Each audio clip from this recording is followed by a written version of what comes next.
Welcome to the Virtual Center for the Study of the Constitution and Civic Responsibility, an ongoing inquiry into American political origins and evolving institutions. The Executive Director of the Virtual Center is Dr. Bill O'Brien. He's also your host for this continuing conversation. Here he is now, Dr. Bill O'Brien. Thank you, Bob Kincaid, and welcome to a Wednesday edition of the Virtual Center for the Study of the Constitution and Civic Responsibility. Today is the 13th day of April in the year 2016, and contrary to what many people say about the 13th of the month, the number 13, hotels do not have a 13th floor, et cetera, et cetera, et cetera. Today is an absolutely gorgeous day, 13th or no, in Appalachia. It is cool. It is warming up. The skies are blue. The wind has laid pretty well. It is an absolutely gorgeous day. And by the way, Dr. Bill, I don't know if you noticed your email from Bob Bliss, but today is also Thomas Jefferson's birthday. Oh, I didn't catch that, Bob. Thank you, Bob. No, I didn't catch that. Today, April 13th is Thomas Jefferson's birthday. Well. I couldn't resist writing back to Dr. Bliss. I said, quite possibly, without a doubt, the most enigmatic man ever to occupy the presidency. Yes. Yeah.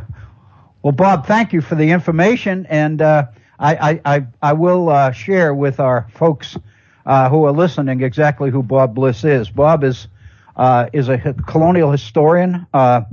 He teaches at the University of Missouri in St. Louis. Up until this past September, he was Dean of the Honors College at the University of Missouri in St. Louis. He and I have been friends for 50 years. We met in graduate school in 1967, and we've been fast buddies ever since then. And Bob participated in the two history grants that we had. The first one in 2003 and the second one in 2009. And he came in and did his piece on colonial America in both of those. And Bob has taken for the last, I'm going to say 3 years, but actually it may be more than that.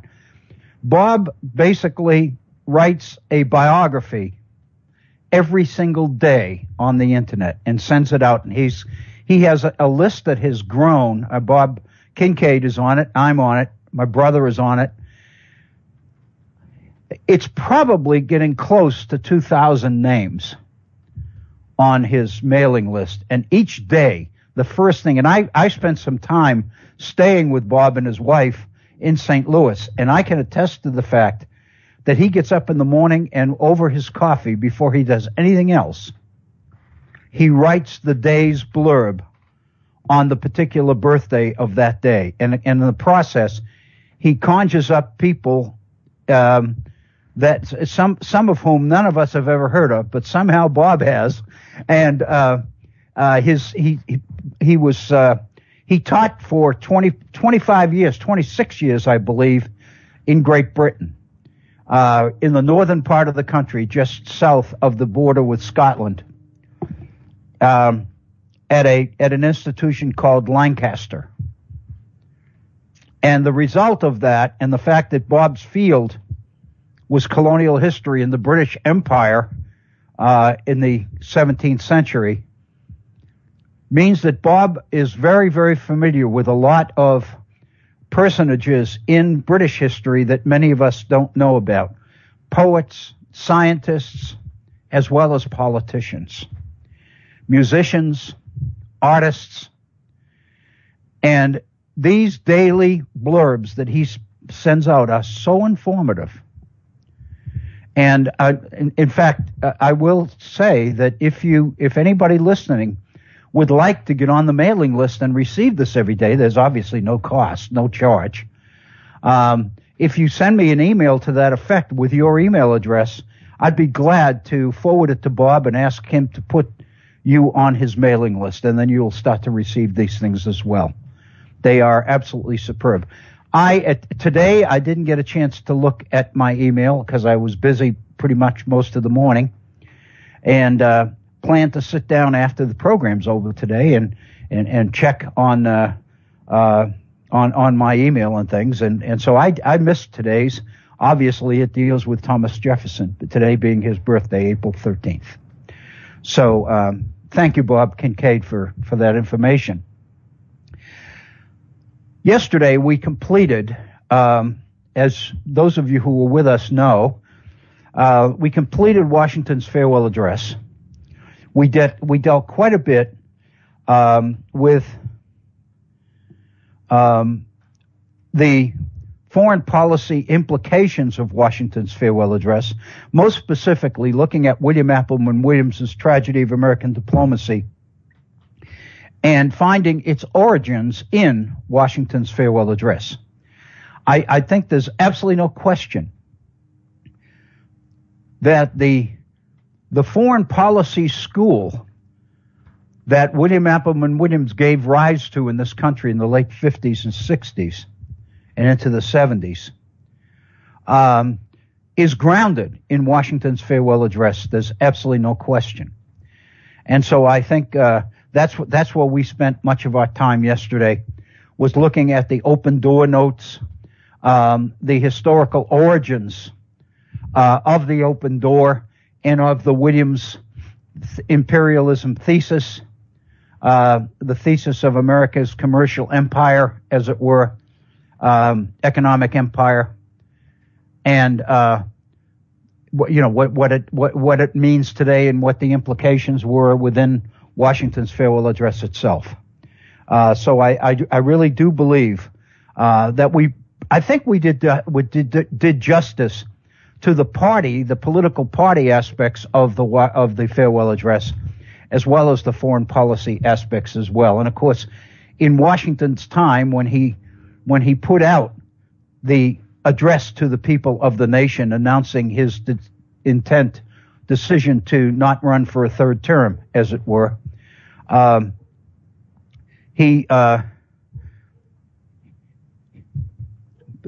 one of those senior moments. I lost my train of thought there totally, and I apologize for that. But anyway, well, what I was going to say is that the party issues as well as the foreign policy issues at the time that he delivered the address were connected, because obviously the split within the country between Republicans and Federalists was pretty much driven, to a large degree at least, by the war between Great Britain and France, and whether in fact the United States should honor its treaty obligations to France, or whether it ought to honor its best interests by maintaining a commercial relations with Great Britain. And there's no question that Washington's decision to issue the Neutrality Proclamation in April of 1793 was in part due to the considerations, because in effect, by declaring neutrality in that war, Washington was basically saying that America's best interests are, at this point, to not honor the 1778 treaty that the 13 colonies had with Great Britain, with France in 1778 during the height of the Revolution.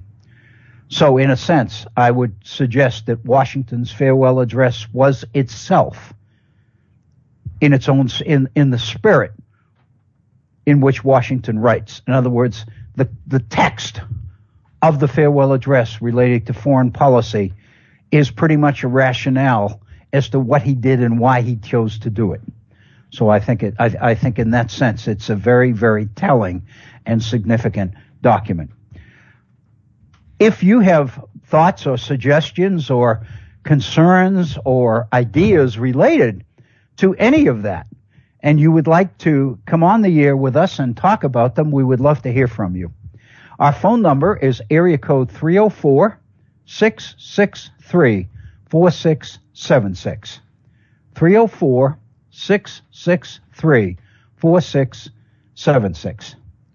If you'd like to drop me an email and share your thoughts that way, I would love to hear from you. And I also repeat, if you would like to have your name and email address added to Bob Bliss's daily list, I would be glad to do that as well. My email address is waobrien906@gmail.com. waobrien, OBRIEN 906, all one word, lowercase, @gmail.com. And finally, I remind you of our Facebook page. If you go to the homepage of Facebook and in the search box you type in the Virtual Center for the Study of the Constitution, you will indeed be into our Facebook page. And over the months, I have put a number of pieces and entries in there. This weekend, for example, I posted on our Facebook page the article, which I have submitted for publication. At this point, I can't say any more than that because I don't know whether it'll be published or not, but I have submitted it. In its entirety, it is on our Facebook page, and it deals with the nature of two parties and the transition from two parties as a negative to the contemporary idea of two-party system as a positive.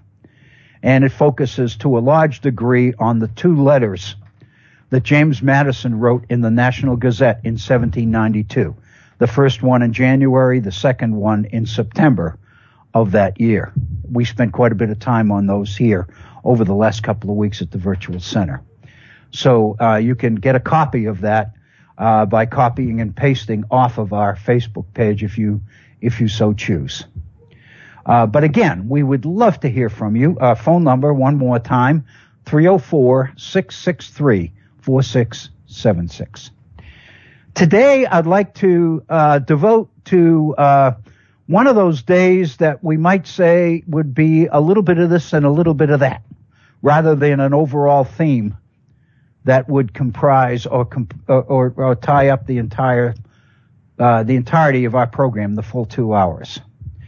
I mentioned the other day that there was an editorial, an op-ed piece in the New York Times this past weekend on the Glass-Steagall Act, the Glass-Steagall banking bill.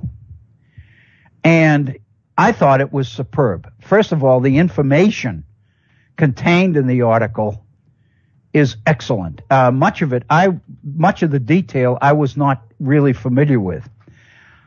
Let me kind of explain. I'm not an economist. And so consequently, what I do know about economics, I've learned in historical research. In other words, I almost had to figure out a lot of this stuff for myself in order to understand what I was finding in the process of doing historical research. And since we've been doing these programs at the Virtual Center over the last 3 years, I've probably been engaged in more online searches, online research, more intensively and more regularly than at any period in my life, except maybe for graduate school. And that would be pretty close. Because by definition, when one attends graduate school, doing research in preparation for one's dissertation is really what attendance at graduate school is all about. So it's, for all practical purposes, research is a full-time job if you are a dutiful graduate student, and I tried to be. But the fact of the matter is, coming on the air for 6 hours a week live on the internet, as we've been doing for 3 years, creates the kind of situation which really keeps one reading and keeps one researching. And so over the last 3 years, I've probably done as much research and as much reading into the sources as I even did when I was in graduate school. And I can't tell you how appreciative I am of that opportunity. Because obviously without the program to spur me on, I wouldn't have done it. Because sometimes, I'm sure all of you can relate to the fact that there are days, there are times when you just don't feel like doing it. But there's something about being on the air for 2 hours live that says you better get something rather than just go on the air and say nothing. So sometimes, in spite of the fact that I would much rather be doing other things, I have found myself doing it. And usually I'm glad I did, because one of the things I've learned and become even more appreciative of are the sources themselves. And so I have you to thank as an audience for that. I probably will not live long enough to adequately express my gratitude for the opportunity presented me here at the Virtual Center. And of course, I not only have to thank the people that support the program and tune in, but also Bob Kincaid and the folks at the Head On Radio Network who have been kind enough to broadcast this program for the last 3+ years. And actually, since we're in April now, we're into our 4th year. We've completed the first month of our 4th year on the air, and I appreciate that so much. One of the things, as I mentioned, that in the course of doing research over the years, what economics I feel that I know, and it's probably not that deep, I feel that I've learned as a necessity from doing historical research and trying to figure out what in heaven's name these people were talking about sometimes. And over the years, I feel that I've learned quite a bit. And in fact, I've gone back and reread some things that I read in graduate school that I really didn't understand. But I think I do now. And so consequently, rereading some of these secondary sources especially has been a delight, because things that didn't make a whole lot of sense to me the first time around are beginning to make some sense now. And one of the issues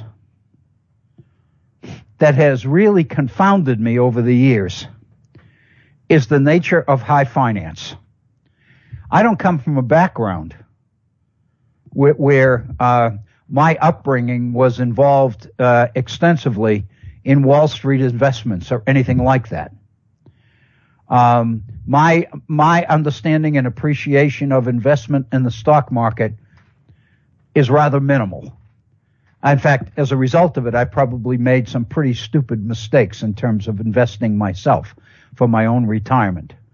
And I have colleagues who retired at approximately the same time that I did, who are financially a lot better off than I am because they knew what they were doing and I didn't. And you only get one shot at retirement. You retire once, it seems to me. And you basically live with what you've been able to do during your working career to prepare for it. I guess what I'm saying is I could have prepared better, but that's really not really the point. The point is that when people talk about Glass-Steagall and talk about separating banking into its commercial and its investment aspects, I'm a little bit stymied by that. This particular article that I'm referring to that appeared in the New York Times this past weekend really helped a lot, I believe.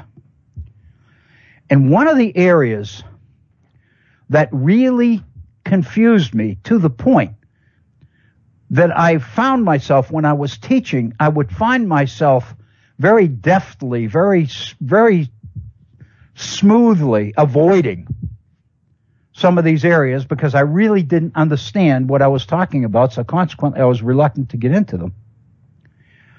And that's the economic circumstances that produced Glass-Steagall. I knew what the law was, but I honestly didn't understand exactly how it worked or why it worked that way or whatever. And basically, the reason I didn't understand, in part, it could be deficiencies on my own, but also my background is not in this area. If I had grown up in a family environment where investment and stock options and all of these other things were a regular day-to-day happening in our household, I probably would much better understand what this world of economics is all about. But I didn't. I had no occasion to. My dad was a union member. I can remember my dad in the middle of winter in New England picketing for 5 cents because the company offered a nickel per hour raise and they wanted a dime. And they would walk the streets for 30, 40, 50 days sometimes in the middle of winter for a nickel an hour. And I can remember my dad saying, it's not so much the nickel as it is the principle. And I kind of took that to heart, I think. And so I know that side of the economy. But the investment side and the side related to stock options and dividends and all the rest of it, it's a world that I never experienced firsthand. So when I read an article like this, I really appreciate it. And that's why I made reference to it, I think, on Monday and encouraged those of you who might be interested to look up the article in the New York Times. It was in Sunday's New York Times on the off-end page in what it's called the Sunday Review, where there are a number of really top-of-the-line op-ed pieces on a variety of different subjects. And I usually check that out every single weekend. We've been dealing an awful lot with Alexander Hamilton. In fact, in our second hour yesterday, we spent a good portion of our second hour focusing on the musical Hamilton that is taking Broadway by storm right now. We talked about some of the criticism of the historical accuracy of the musical, and we discussed some questions as to whether, in fact, that's even fair or whether we miss the quality of the musical itself if we become too focused on the historical accuracy of the events or the dialogue, the script. But the fact of the matter is, we've been talking about Hamilton, and we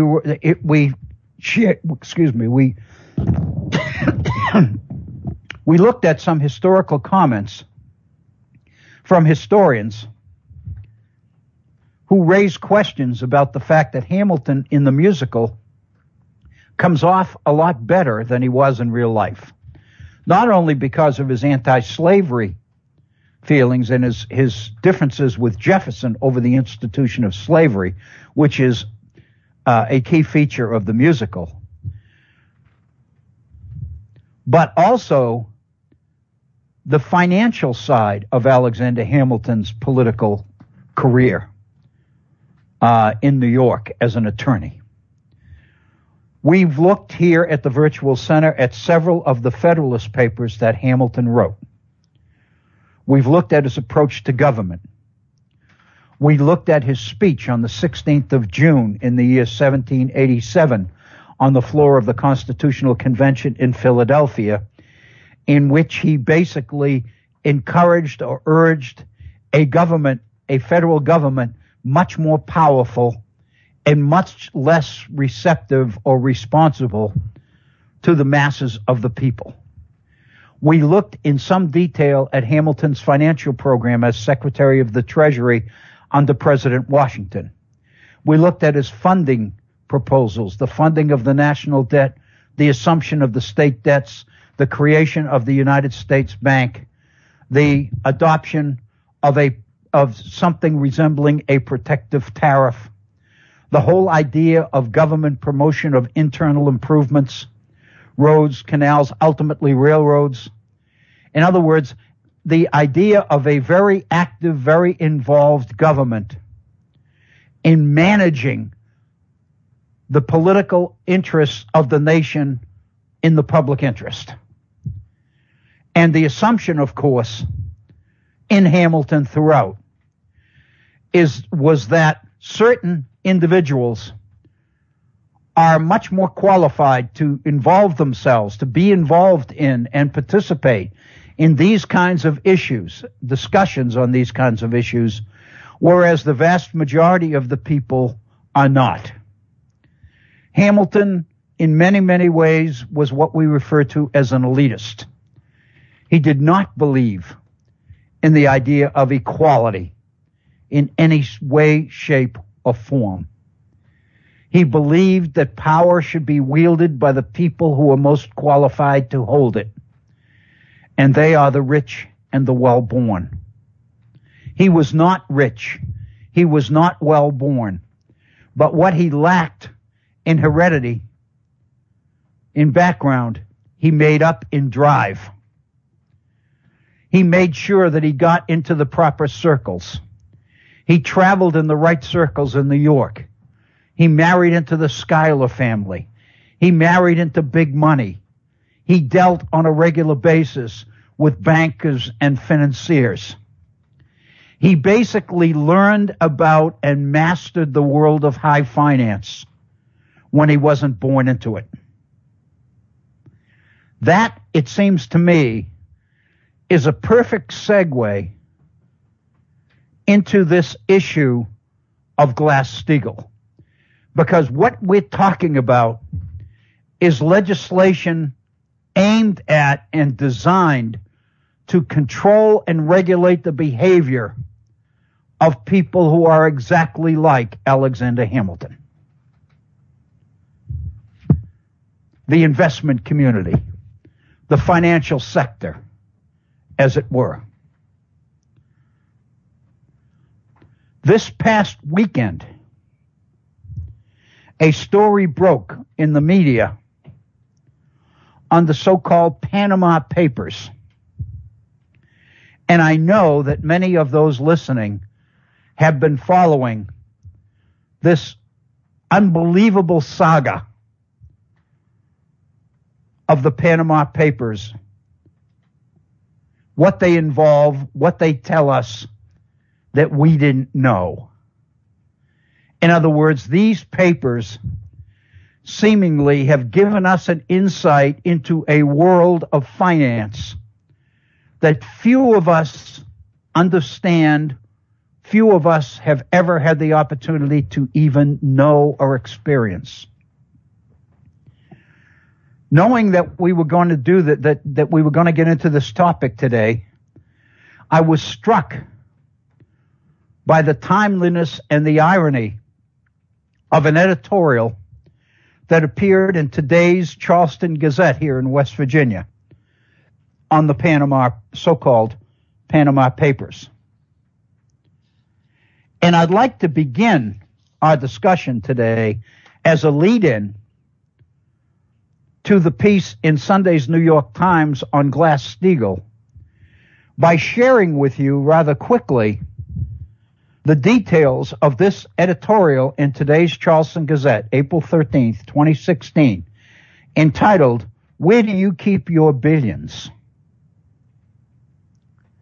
And it deals, of course, with the Panama Papers, which were released this past week and cast the spotlight for the entire world on what this Gazette editorial calls an ugly truth of modern life. Corporate tycoons, dictators, drug lords, celebrities, heirs, and other very wealthy people are hiding billions of dollars in secret bank accounts and phony corporations overseas, frequently for purposes of avoiding taxes in their own countries. The exposure, the so-called Panama Papers, happened because the enterprise itself took place in Panama, namely within a law firm in Panama that was handling the business aspect of all of these accounts for all of these millionaires and billionaires. A hacker tapped into this treasure trove of information that few normal average people knew anything about. Namely, the hacker tapped into 14,153 different client accounts. 14,153 client accounts and revealed the records of 214,488 offshore companies, entities, maintained by this one Panama law firm. 214,000, almost 12 short of 214,500 entities, bogus, mythical businesses that consist probably of a Dropbox and nothing else, that these people are able to use in order to dodge taxes in their own home countries. Some people, I've kind of noticed, are breathing a little bit of a sigh of relief because most of the accounts are not Americans. Yet we know, and of course if you've been witness to this campaign, especially the Bernie Sanders campaign, we have been privy to the behavior of Wall Street as this has come out in the course of the campaign between Bernie Sanders and Hillary Clinton over the best way, the most feasible way to rein in Wall Street. So we are talking about many of the very same issues that the world discovered when the Panama Papers became news.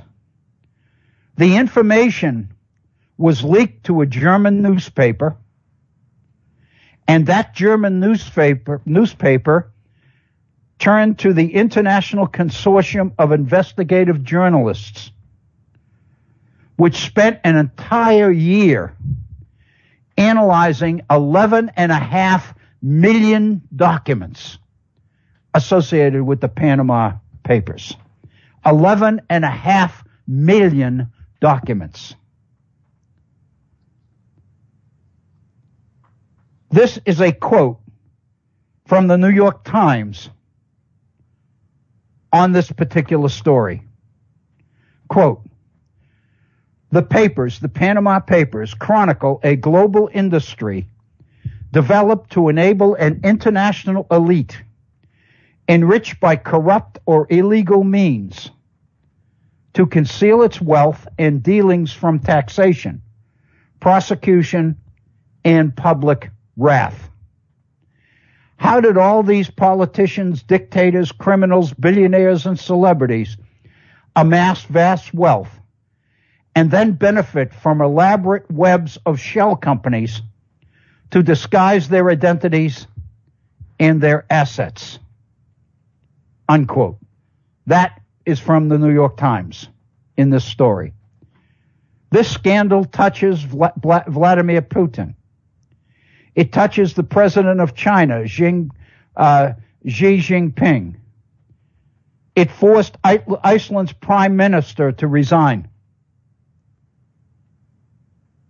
One of the things that becomes very clear, and this is the editorial makes a big point of this, and I think it's right on, is that it's this computer-driven information age we live in that has made it possible for corporate owners and securities manipulators to amass enormous wealth and do it without creating jobs. Very few jobs have been created by this wealth. It's all computer-generated wealth. It's all moving money around. It's not producing anything. It's only doing good for the people who own the assets. It's not doing any good for the nations they live in terms of the people who seek jobs in those countries. In fact, by hiding their assets in bogus companies that exist only on paper in a law firm in Panama, it's very clear that these individuals, these millionaires and billionaires, have no intent on giving back to the communities they live in with investment or job growth or expansion or anything else. The degree of money that is sitting and doing nothing, it seems to me, is an absolute disgrace in a world which preaches a commitment to investment capitalism, which continues to preach the mantra of investment and reinvestment back into the economy in order to expand economies, create jobs, create new opportunities, invest in medical research and other kind of research, and thereby use their fortunes to benefit the standard of living of all mankind. The existence of the Panama Papers basically tells us that that whole case, used so often to justify international capitalism, is fraudulent. It is a myth. It is a story designed principally to convince the masses of people who don't know anything about any of this that these people ought to be supported and respected for the success and the wealth that they control. The fact of the matter is, they are hoarding. They are not sharing. It seems to me Glass-Steagall was a piece of legislation which was designed to rein in the behavior of exactly these kinds of people and find ways to turn the lifestyle and the wealth that these folks were generating back into the economies in which they lived so that everybody else could benefit from it. In other words, it seems to me that what Glass-Steagall seems to indicate is that the only way the myth of investment capitalism can become the reality of benefiting everybody else in the society is when government chooses to do it. But we know that these firms, many of these corporations, employ squadrons of lobbyists who work Washington in order to make sure that this kind of legislation never sees the light of day from our Congress. And it seems to me we can probably assume that the same kinds of lobbying activities occur in other nations as well. So it seems to me that the Panama Papers and what they represent is the dark side of capitalism. Most of us grew up believing, I know I did, that Charles Dickens's Hard Times was the dark side of capitalism. But the fact of the matter is, this may be a side that's even darker. Not for what it does, but for what it doesn't do for all the citizens of the world whose labor is making this whole system go to the benefit of so very few. Let me read a paragraph from today's editorial in the Charleston Gazette. Quote, thanks partly to the computer-driven information age, corporate owners and securities manipulators can amass enormous wealth with fewer employees. So the elite 1% has grown vastly richer, while the middle class retreats while still paying its taxes. And of course, we all know that this Friday, April 15th, is when most Americans pay the piper in terms of income tax day. But not these folks. If the wealthy paid honest taxes on their earnings, the gap might be endurable between the 1% and the 99%. But when they hide money overseas, taxation becomes difficult. The journalist consortium that looked at and has been investigating the Panama Papers for the last year said that this data leak, this massive data leak, allows a never-before-seen view inside the offshore world, providing a day-to-day, decade-by-decade look at how dark money flows through the global financial system, breeding crime and stripping national treasuries of tax revenues. This is the seediest side of capitalism, and this data leak has made it visible for the world. These Panama Papers, this is one fantastically important story. It seems to me to create the perfect background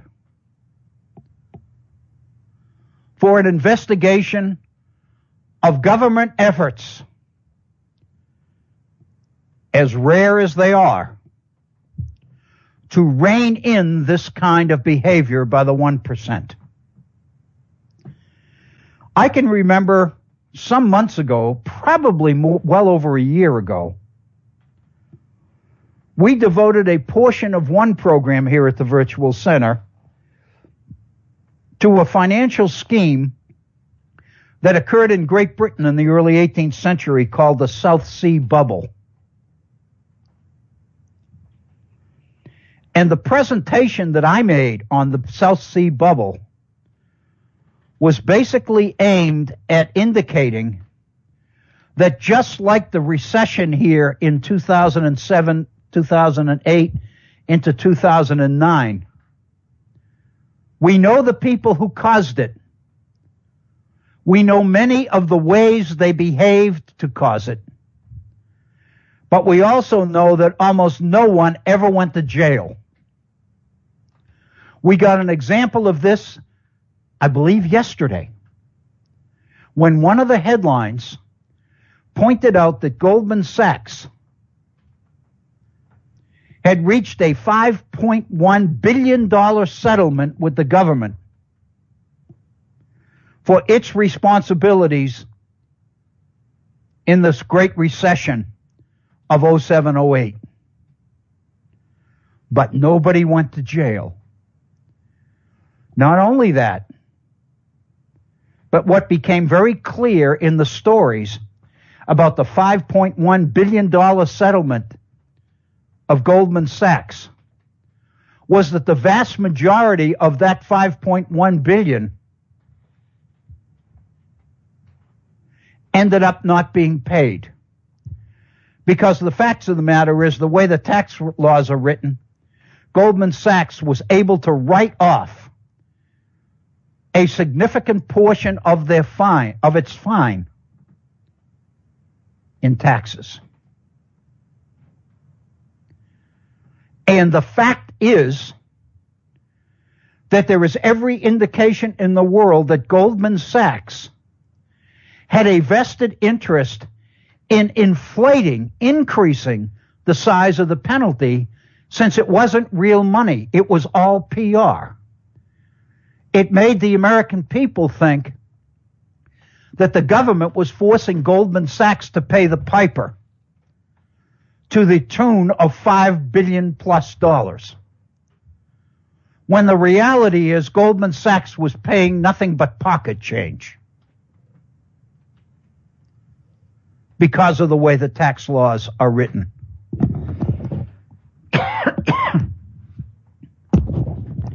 Tell me that this kind of story is not significant in understanding the nature of our republic.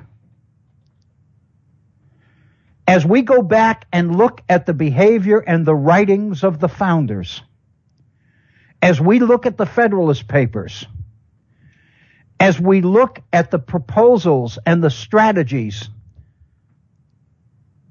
of the founders, we can begin to appreciate that they appreciated the threat to the security and stability of society that these kinds of huge gaps between the very rich and the very poor would cause to a republic.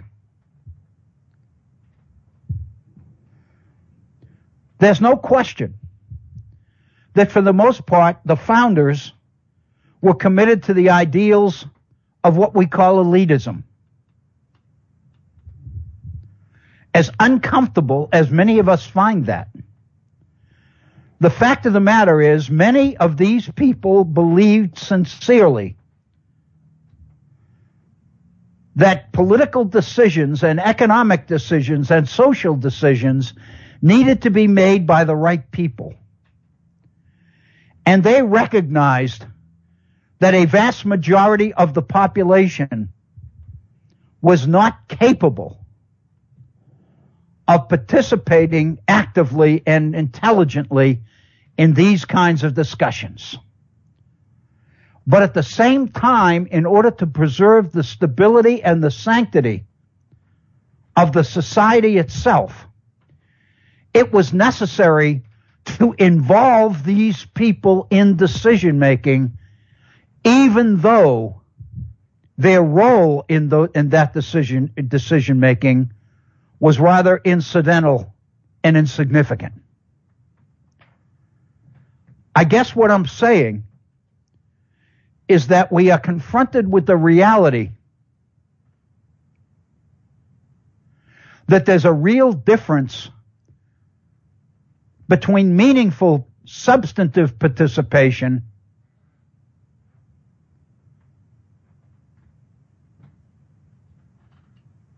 and rather inconsequential participation. There's a difference between the reality of participation that is substantive and the myth, the PR machine associated with it. It's one thing to be involved in substantive decisions. It's quite another thing to believe you are, even if you aren't. And there's no question that the founders were very concerned that the American people believe in the ideals of republicanism. And the organization and structure and operation of the system itself needed to always be cognizant of the need to include the people. Because the minute the people believed that they weren't involved, they became a potential source of trouble. This is the part of American history, it seems to me, or world history, I would presume, that is very, very difficult for the schools to get their arms around. This is the kind of stuff that many people don't even want our young people to know about. This is the reason why so many are opposed to the kind of substantive educational reforms that we've been seeing over the last couple of years in the so-called Common Core. Because the potential of the Common Core is to seriously begin the process of real education. And a lot of people are afraid of that. They don't really believe that the masses of the people could handle it. And their conclusions are that the best thing we can do is not go there. And they come up with all of these bogus, artificial, meaningless reasons as to why we should oppose the Common Core. When the fact of the matter is the real basis for their opposition is fear. Fear in an educated citizenry. Fear that our schools would actually begin to turn out an educated citizenry.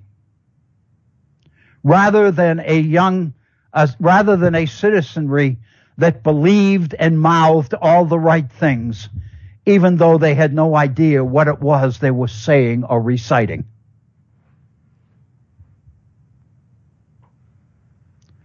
Occasionally, government falls into the hands of people that really try to set out and really make substantive reforms. I think Glass-Steagall was one. I think it not only involves the people who are calling the shots in these kind of periods, but it also involves the environment itself. Glass-Steagall was a product of the Depression.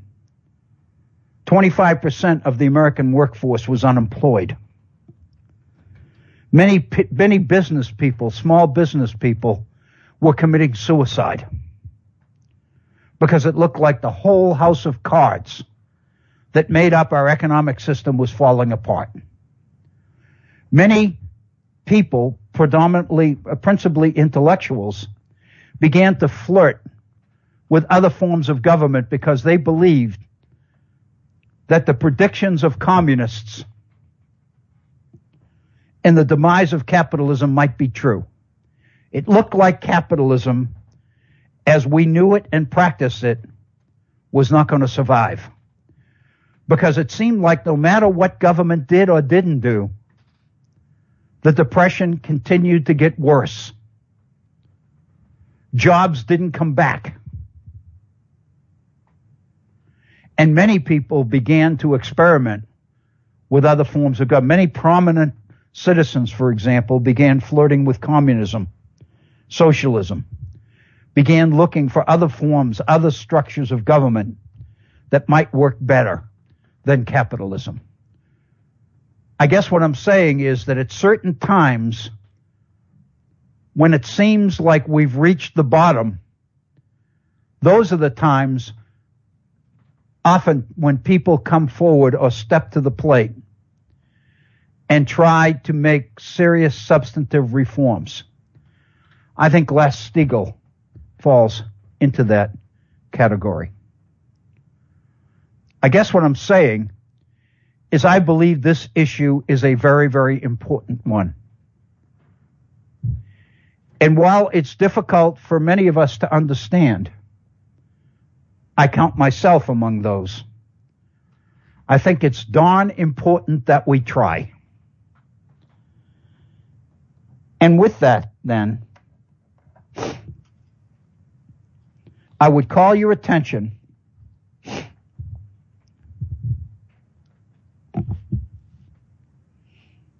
to an article, and excuse me, this is not in the New York Times, it was in the Charleston Gazette. And it is an article written by Edward Morris. And the title of the article is Why Bernie is Right About Glass-Steagall. Let me tell you a little bit about Edward Morris. Edward Morris is the author of a book called Wall Streeters, The Creators and Corruptors of American Finance, published by Columbia University Press. This article is based on material, on information from that book. I think it's incredibly informative about the banking legislation that we know as Glass-Steagall. And Mr. Morris begins his article, this piece, by pointing out that both Hillary Clinton and Bernie Sanders are talking tough about Wall Street reform. Bernie the toughest, but there's no question that his continually harping on this particular topic has forced Hillary, however reluctantly, to the left and to adopt some of Bernie Sanders' perspective. Because the fact of the matter is, Bernie Sanders has touched a nerve. All you need to do is look at the size of the crowds and the nature, the makeup of the crowds of young people that he is attracting. What he is saying is what many of these people have always believed, and they want to hear it.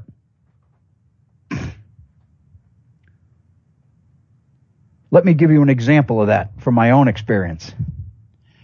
I mentioned yesterday when we were talking about William Appleman Williams that when I went to graduate school at the University of Wisconsin of 1965, I saw here, June of 1965. The year was the last that William Appleman Williams was at Wisconsin. When I went there, I really had no idea who.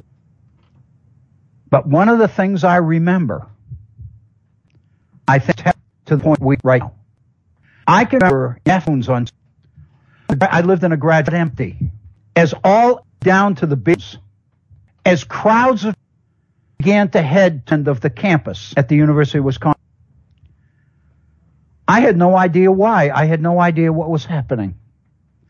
But after I was there for a while, people I knew to know me that from 350 on his William on American registered, that moved to the agriculture building on the Madison campus because it only built enough to wanted to the Williams experience. I left Madison to teach in Richmond. The year I got there, which would have outset William and Williams series of, and the fellow that I mentioned yesterday who wrote the book on Woodrow Wilson, William Williams, Sid contacted me and said he was in Virginia, Williamsburg, to hear us deliver this, and asked me if I, and I did. Williams's last years delivered at William and Mary late in the last time that I was the only time Appleman Williams. There's phenomenon. So much young people who make up the bulk of those crowds. There's no question that Bernie Sanders is having. He wins the nomination. Democratic camp more in these issues than it would have been had Bernie Sanders not been a candidate. And I think we need to recognize that. So the fact of the matter is now Hillary and Bernie are debating which of them has a real Wall Street. However, is the banking and what that acted in 1933 when it was passed.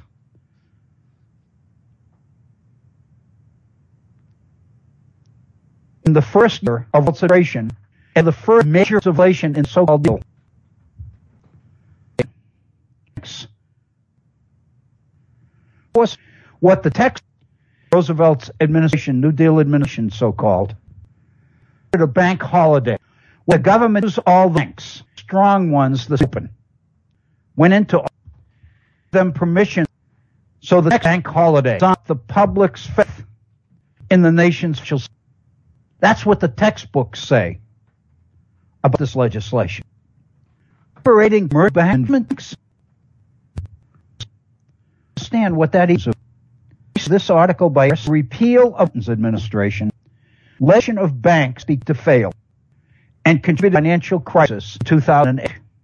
Believes that Glass-Steagall, the recession of likely wouldn't. So his position is we need rebirth legislation. Put it to signs of banking. They don't both have. The venue exists, directly involved. Today, it's Citibank. And this article deals with history of Citibank. Back for an hour, possibly break. It's 4 minutes after minute. And we look at the detail, exactly what did and why they did. Because the bank holiday didn't really know banking until now. Successful, I learned. Virtual Center for the Solution and use it over the next back, and we'll look into the Glass-Steagall legislation. So we'll be back. Thank you, Bob Kincaid, and thank you for the music. That was absolutely delightful.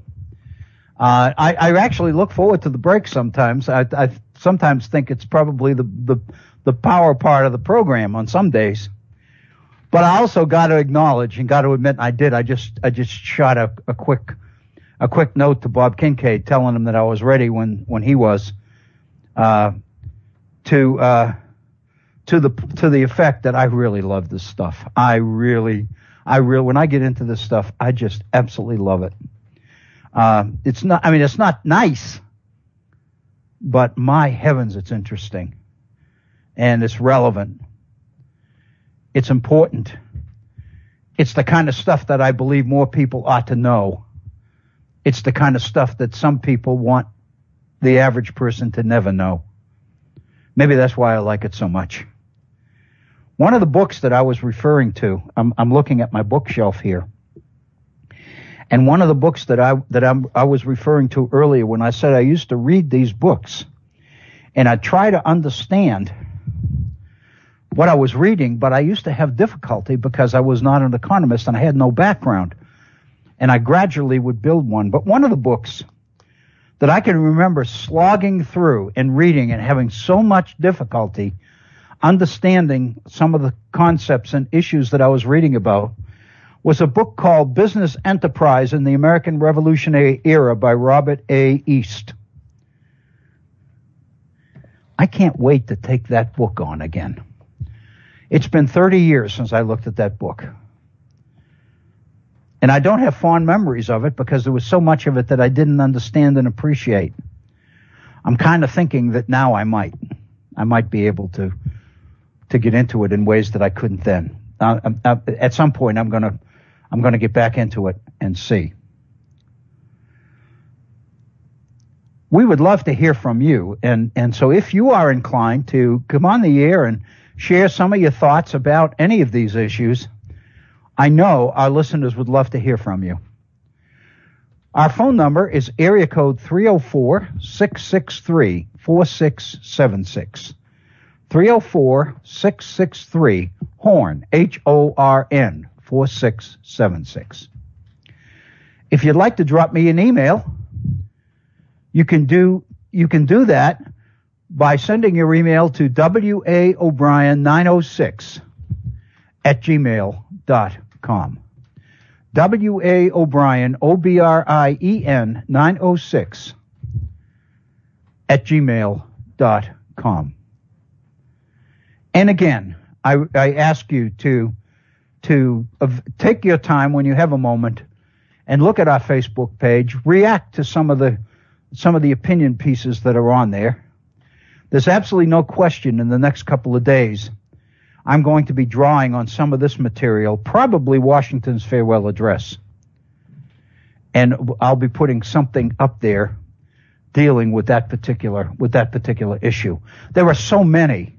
I ran across an article this morning that I had read a couple of years ago, and I forgot I even had a copy of it. It was an article by Saul Cornell, and many of you will remember Saul Cornell was the author of the article in Atlantic on gun control. We spent a couple of programs on looking at gun control at the time the Second Amendment was passed, along with the Bill of Rights and ratified in 1791. We looked at it. We looked at the Heller decision. We looked at a number of things, if you remember. Well, Saul Cornell wrote a piece in Dissent, magazine called Dissent, in 2011, 5 years ago, in which he was dealing with originalism and Justice Scalia. And I reread that article this morning, and it's rich, and I'd like to come back to that during one of our programs, one of our periods together next week. But let's, for the time being, for the rest of today's program, let's get back into this particular article, which appeared in the Charleston Gazette by Edward Morris on the origins of Glass-Steagall. And as you know, just before we took our break, it focuses principally on the behavior of an organization that we know today as Citigroup. In the 1920s, it was known as National City Bank.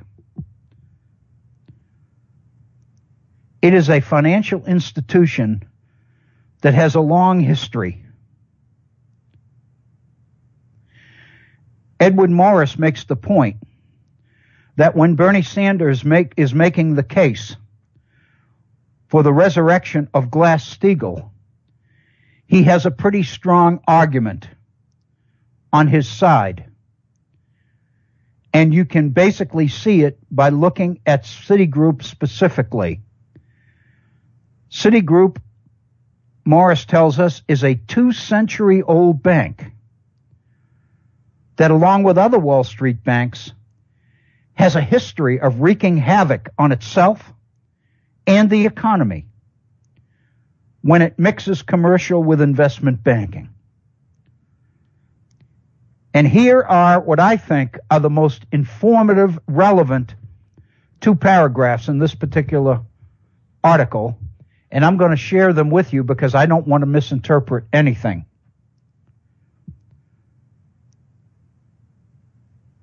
According to Edwin Morris, the first instance with National City Bank occurred in the 1920s when Charles Sunshine Mitchell became president of National City Bank. At that time, in the 1920s, National City was the largest bank in America. And its securities affiliate, under his management, became the country's largest investment operation, with 69 sales offices in 58 different cities. In other words, in the 20s, National City had offices all over the country, investment offices. Much of National City Bank's growth, however, Morris tells us, was at the expense of its growing clientele of unwary investors. Most of them, like most of us, unknowing, ignorant investors who didn't know what we were doing, only that it was a good way, theoretically, to reap some pretty substantial profits on our investment. The result was that many investors became victims of shoddy practices that the bank was originating. And most famously, the notorious investment pools that the bank created in the Roaring '20s. This is one of the terms that mystified me for a long time. Investment pools. What exactly are they talking about? In 1933, long after the stock market crashed in October of 1929, and in the midst of the Great Depression, the bank president, Charles Mitchell, was brought before the Senate Banking and Currency Committee in order to explain how investment pools worked and how National City Bank was involved. The Senate Banking Committee wanted to understand how the investment business worked from the bank's perspective. And Mitchell told them. And when he did, Congress unanimously passed Glass-Steagall. When I say unanimously, overwhelmingly, not, I'm sure it wasn't 100% support, but it was overwhelming support. Here's what Mitchell testified. First, it turned out the bank loaned money to a pool manager to facilitate the purchase of a selected story stock by a small group of initial investors. In other words, the bank made capital, money, available to a pool manager. The pool manager would pick a particular stock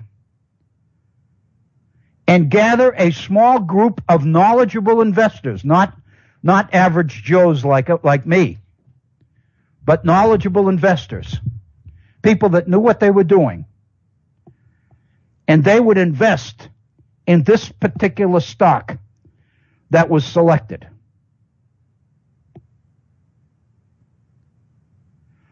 Then the pool manager would begin to spread rumors and bogus news accounts in order to entice the general public to purchase the stock at prices that kept going up and up and up.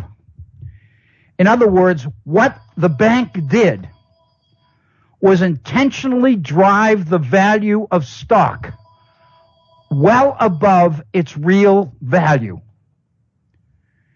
And they basically got knowledgeable investors involved to do it. And then when the stock's value began to go up and up and up, the general public, the unwary, non-knowing investors like me, would jump on board and say, oh, this stock can't miss. It's just going up and up and up. And the whole thing was manufactured.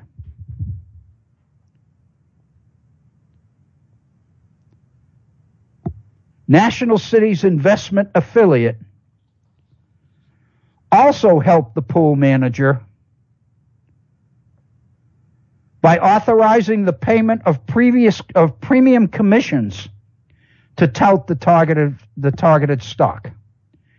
In other words, National City Bank would give the pool manager adequate funds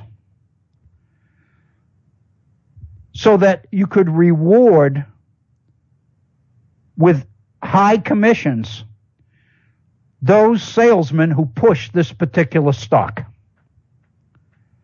When the stock's price reached a level judged unsustainable by the pool manager, the early investors who knew what they were doing bailed out, leaving the smaller and less informed investors holding the bag.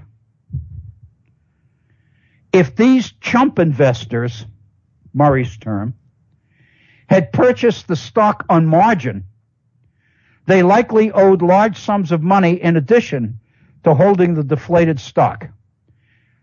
I can remember digging around trying to find out exactly what buying stock on margin was all about. And what I learned was that buying stock on margin, which was very popular practice in the 1920s, prior to the Depression, prior to the crash of the market, buying on margin meant that you invested in particular stock, and when the value of that stock went up, you used it to pay for more stock. In other words, you were using stock to buy more stock. There was no money involved, no hard cash involved. It was all paper profit. It was creating a balloon or a bubble that was bound to burst because there was no substance to it.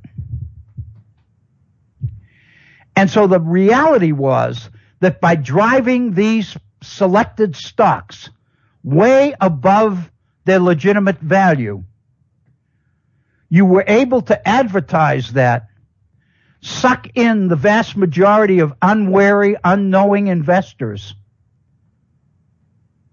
who jumped on board, and then when the stock reached a certain point, the knowledgeable investors would bail out, and only the suckers would be left. And if they were buying the stock on margin, then they not only ended up with worthless stock, they owed a fortune,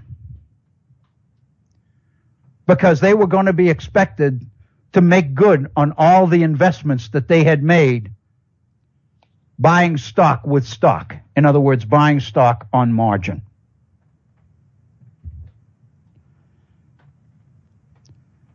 Buying stock on margin, Morris says, was greatly encouraged by National City Bank. They pushed it. A major supplier of what Morris calls broker loans. When the Federal Reserve tried to tamp down stock market speculation in 1929 by limiting the amount of margin debt, Mitchell, president of the bank, himself a member of the Federal Reserve's Board of Governors, instructed National City to go directly counter to the central bank's wishes by increasing the high volume of broker loans it was already providing. In other words, when the Federal Reserve tried to get a handle on the inflated stock market, the president of Citibank, who sat on that Federal Reserve Board, gave word to the bank that they were not only not supposed to listen to the Federal Reserve, they were supposed to do exactly the opposite of what the Federal Reserve wanted them to do. During the Senate hearings on the collapse of the stock market, Carter Glass, the Glass in Glass-Steagall, called Mitchell, along with 40 others, as responsible for the present situation, unquote. While these hearings were underway, Glass-Steagall was already in the works. Its purpose, to separate the securities business from traditional deposit-backed commercial banking in order to prevent future abuses. Remember the movie, Christmas movie, It's a Wonderful Life? Remember the run on the bank? And how the entire community bailed out the banker. It's a movie. Financial institutions, Morris said, that had largely stayed above the fray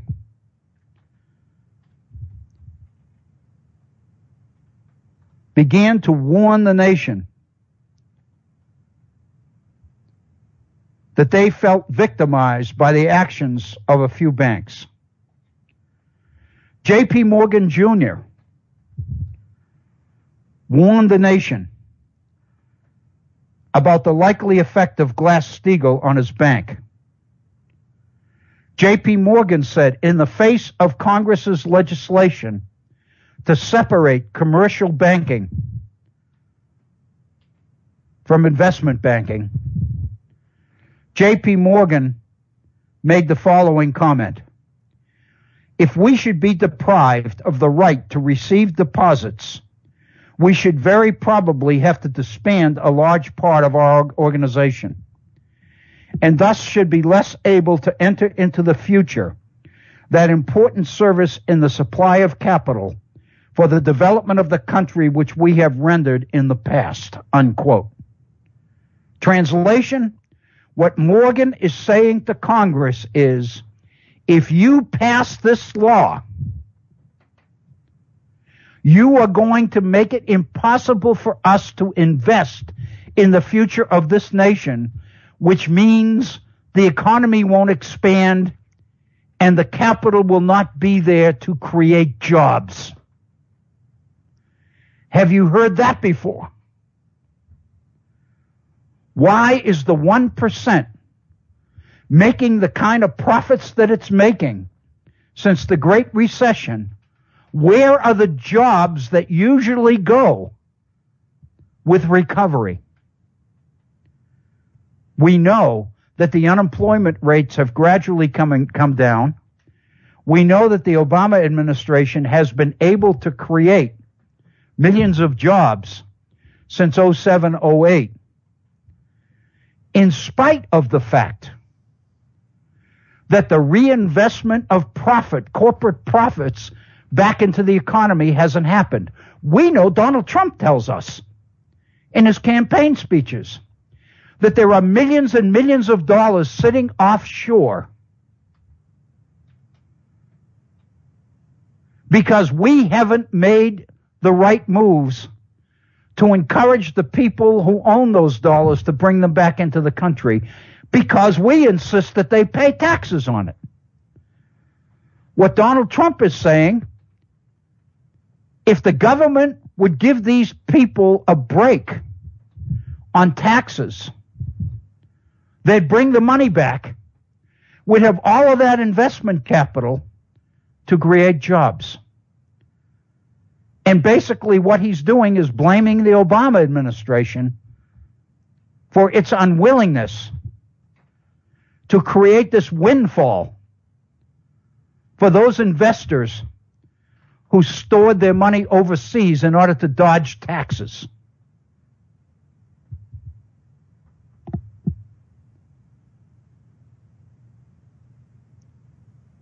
It amazes me that I'm actually beginning to understand this stuff. I can't speak to any experience, but the fact of the matter is it's beginning to make some sense. I hope it is with you also. Basically, then, what Morgan is doing on behalf of the banking industry is threatening Congress not to pass Glass-Steagall, because in doing so, it's going to force them to not invest in the nation's future and the creation of jobs. That, I would suggest to you, is blackmail. I would also suggest to you that the behavior of Mitch McConnell and the Republican majority in the Senate constitutes blackmail as well. Remember the letter that the 49 senators signed on the Iran treaty. That's the kind of hardball politics we've had, because these folks do not like the fact that President Obama is President Obama. And the implication is that if a Republican wins control of the White House in the fall, the floodgates will open. All this money will come back into the country. The economy will explode. Jobs will be created. And the good old times are going to be back with us once again. I'm suggesting to you that that's really what Trump means by making America great again.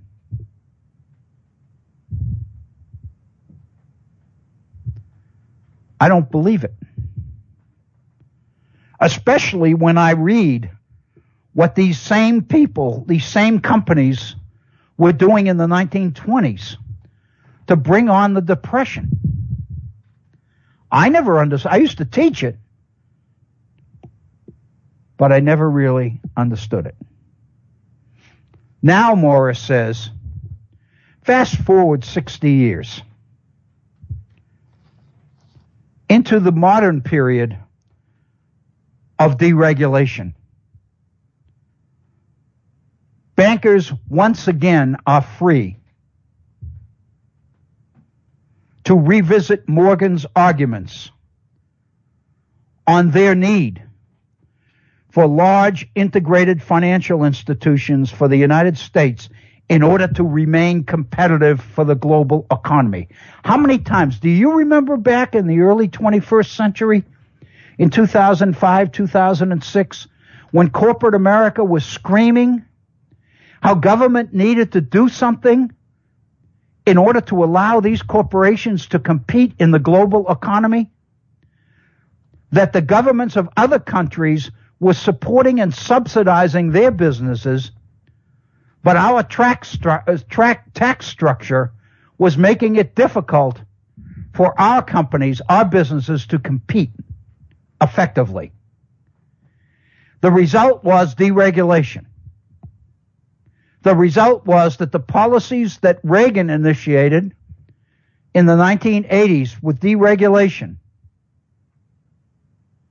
were carried on through the 90s in the administration of Bill Clinton, and of course in the 20th century in the administration of George W. Bush.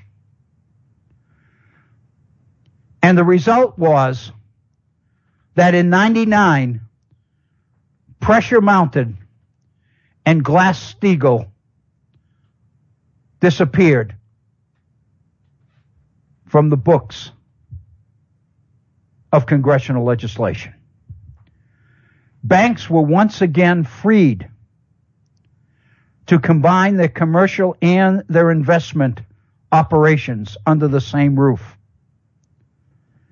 They were able to create pools of investment capital by encouraging retirees, working people, to put more and more money into their retirement accounts, into their IRAs, which would directly go into the hands of these Wall Street investors, these hedge fund managers and such, who would invest the money in risky enterprises, largely in mortgage loans, where the people who negotiated the loan had no way on the face of this earth to pay the mortgage. And the banks knew that. What they did in the early 20th century was make fortunes, investment fortunes, by pooling investments, pooling mortgages into derivatives, which became investment opportunities for investors. And the market began to go up and up and up like it did in the 1920s. And then in 2008, the bubble burst. The housing bubble burst. People lost their retirement savings. Millions lost their homes. Many businesses got in trouble. The ones that made it were the ones that were deemed too big to fail. The auto industry was bailed out by government, stimulus money, etc. And gradually the economy has somewhat recovered. But the fact of the matter is, we know because the statistics are staring us in the face all the time. Most of the profit associated with the recovery from the 07-08 recession, most of the profits have gone into the coffers of the 1%. For working people in this country, they have actually lost money since the recession. So the recovery is a recovery for a very few. And lo and behold, these are the ones who continued to promote deregulation, who continue to tell government to stay out of their private affairs. They are the ones who are pushing the idea, the constitutional idea, that corporations are persons and are entitled to protections under the First Amendment. And among those protections is the right, as persons, to invest in our election campaigns. Unlimited sources of money. Because to limit their contributions is to violate their free speech under the First Amendment. And the result is that legislature after legislature in state after state has experienced a majority whose campaigns are funded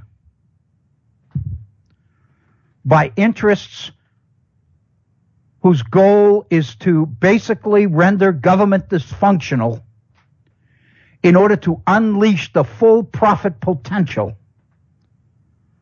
of these organizations and these billionaire individuals.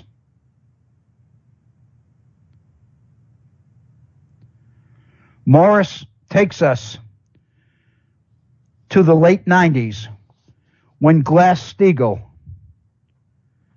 disappears. When deregulation is back in the saddle, so to speak. When integrated financial institutions are made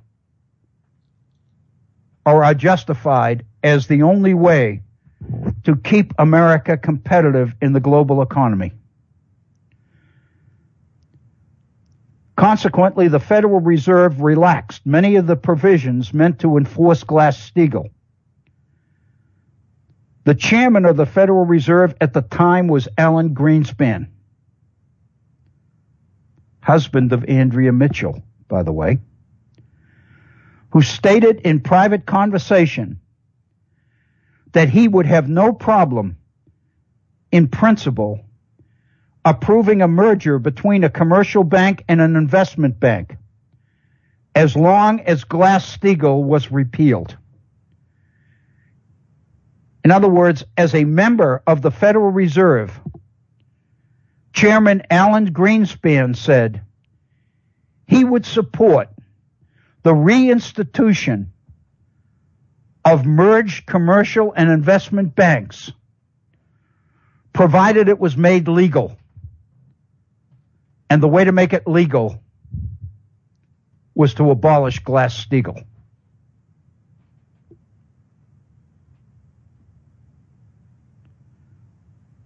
At that time, another name came into the picture, Sandy Weill, W-E-I-L-L. Sandy Weill organized a financial conglomerate called the Travelers Group,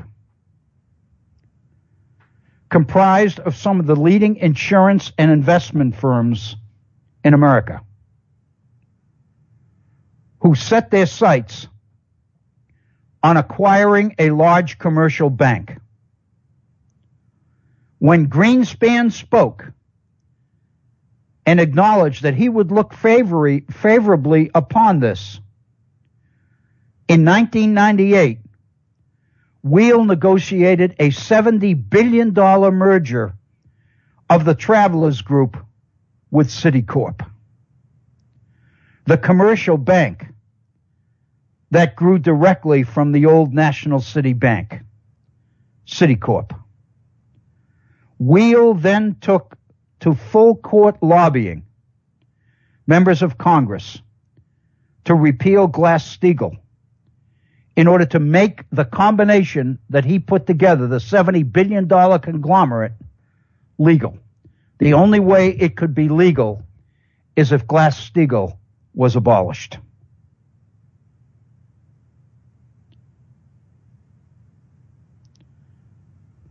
The arguments were the same arguments that Morgan had used many years earlier. Finally, the argument came to the White House, and President Bill Clinton, who had initially refused to support the repeal of Glass-Steagall, changed his position at the last minute and signed what is called the Financial Services Modernization Act of 1999, which abolished Glass-Steagall. The new combined operation became known as Citigroup. And it originally had two CEOs, one from the commercial side, one from the investment side. Sandy Weill from the Travelers side, and John Reed from Citicorp. The two of them shared running the operation in its early years. Eventually, Weil ended up controlling the whole thing. When he was asked about his philosophy of strategic planning, Weil said the following, and this is a quote included in Edward Morris's article. I get up in the morning, I read the Wall Street Journal, and I make a strategic plan for the day, unquote. Weil beat out Reed, took over total control of Citigroup, the same time that Glass-Steagall was abolished. And this began the road that led to the recession of 07-08. Sandy Weil retired from Citigroup in 2003, and he was replaced by a new CEO, Chuck Prince. Morris says that Chuck Prince was even more aggressive and more inclined to take risks in commercial banking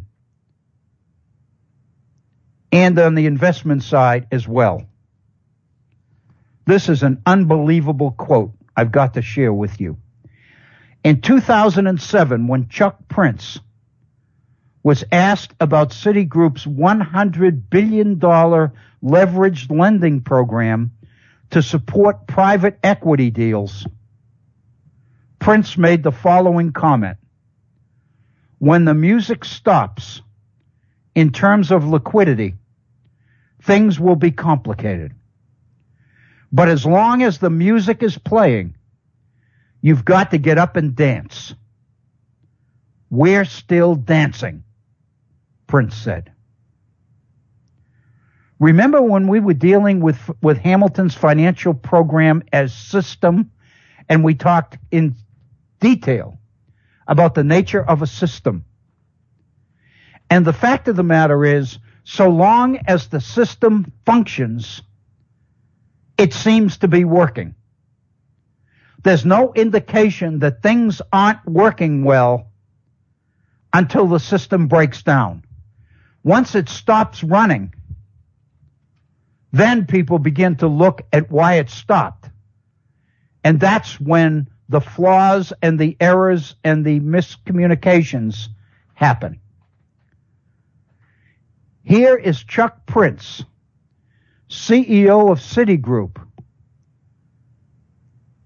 acknowledging that when the music stops, in terms of liquidity, things will get complicated.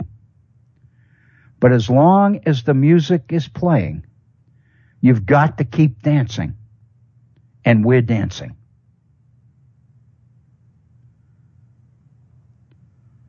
When it came, this is Morris again, when it came to the housing market at the time, Citigroup was responsible for large numbers of mortgage loans as the lender.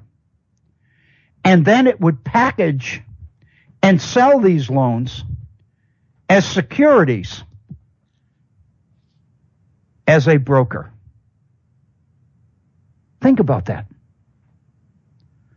The investment bank side would write the mortgage. And then the mortgage, whether it was any good or not, whether the bank even believed that the people could make the payments, that loan was packaged with other loans and sold as an investment to investors as if it was solid by the same company.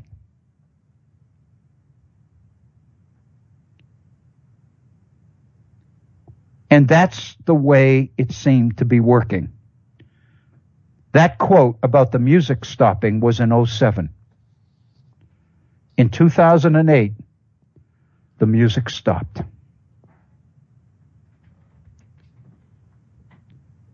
The U.S. government wound up loaning Citigroup $300 billion in order to keep it from failing, because Citigroup was identified as one of those institutions too big to fail.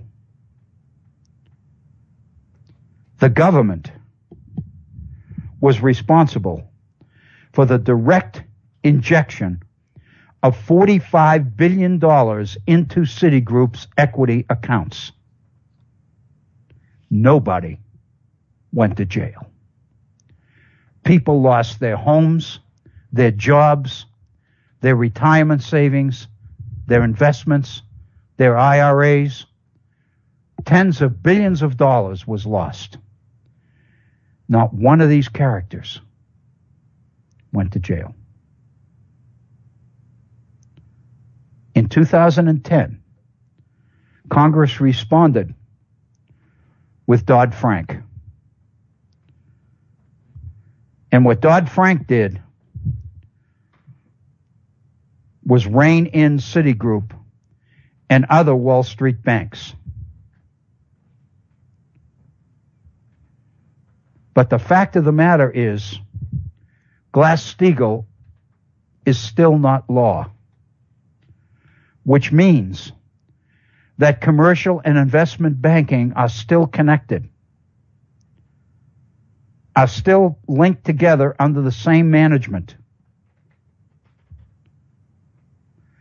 Consequently, many of the companies or corporations that were deemed too big to fail in 2008 are even bigger now. If they were too big to fail then, they're even bigger now.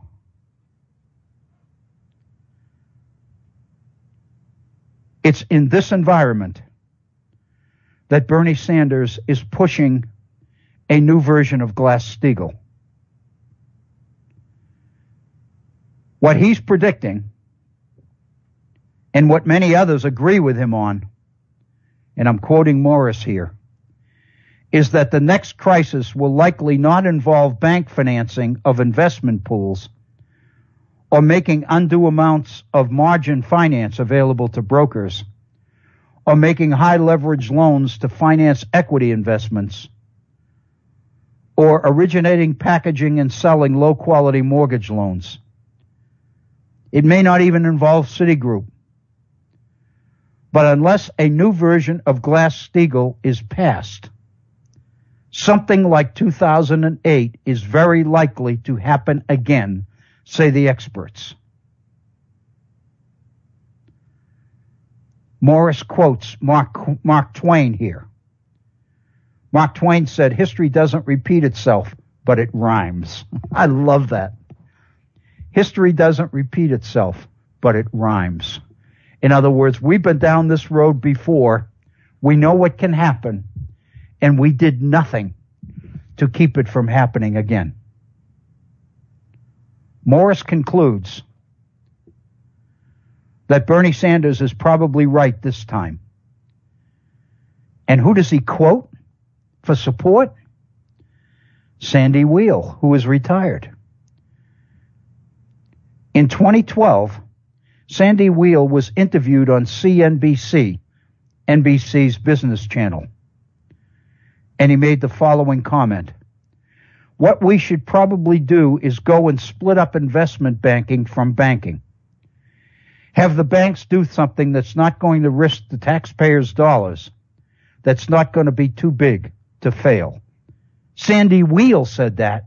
He was the CEO at Citicorp that pulled off the original mortgage, the original deal, $70 billion deal to create Citigroup by partnering with the Travelers Group. He's predicting that if we don't do something, we're likely to be in for it all over again. I don't know about you, but when I read that article this past Sunday, I had to conclude that this, for me, was one of the most informative pieces of writing that I've read, because for the first time, I really began to understand what groups like Citigroup did. When they talked about separating investment banking from commercial banking, I didn't really know what that meant. But when he explains that the same company, Citigroup, finances the original mortgage, then packages it with other mortgages, some of them good, some of them not good, puts them together and sells them as security to investors.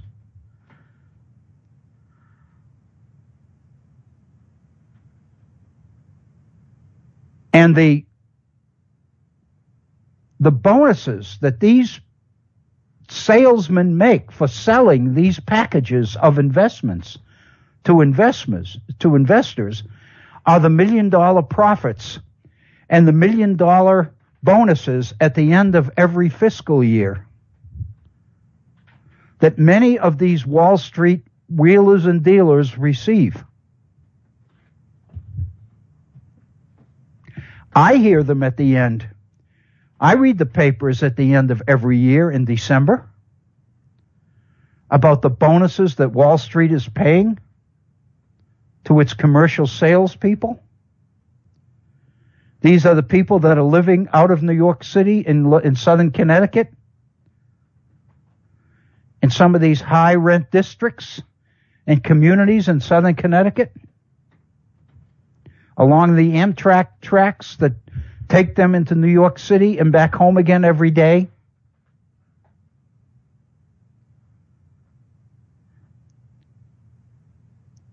I believe that this has given me a pretty solid foundation on a lot of this. I actually think it's beginning to make sense to me. Now I can understand what Bernie Sanders is talking about when he talks about bringing back Glass-Steagall and why we should do it.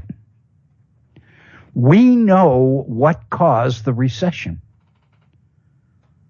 but we don't have the political will to do anything about it, apparently. Bernie wants to break up the companies. Hillary says that she can best work with these companies and have the kind of conversation with them that will make them see why they've got to self-control themselves. What's going to mean government regulation of their behavior can only be avoided if these companies began to police themselves. And that's Hillary Clinton's strategy with Wall Street. Bernie wants to release the contents of the speeches she's delivered to Sachs, to Goldman Sachs and others for $250,000 a pop.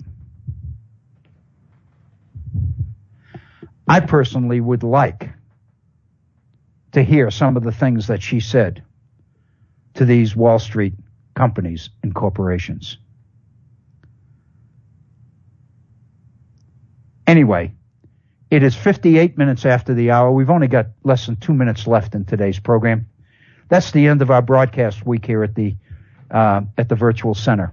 I want to thank you for another wonderful week. I want to thank you for your patience and your support, your continued support of the Head On Radio Network of Bob Kincaid and his folks, as well as your continued support for this program. We'll be back with you next Monday at the same time for our regular 2-hour program. This is Bill O'Brien for the Virtual Center and for Head On, for Bob Kincaid and his folks back in the studios, thanking you for your continued support and your loyalty. I hope that you have a wonderful rest of the day. It's a gorgeous day out there, at least in this part of the country. I hope you have a great week and weekend. The weather's looking pretty good, I believe, for many of us. I know that some of us are experiencing horrendous rain, torrential rain, and flooding. I think we cannot afford to forget those folks. Have a great week. Be kind to each other. Love those that you love. Give them an extra hug. And hopefully you'll be back with us next week when we resume broadcast here at the Virtual Center. Thank you.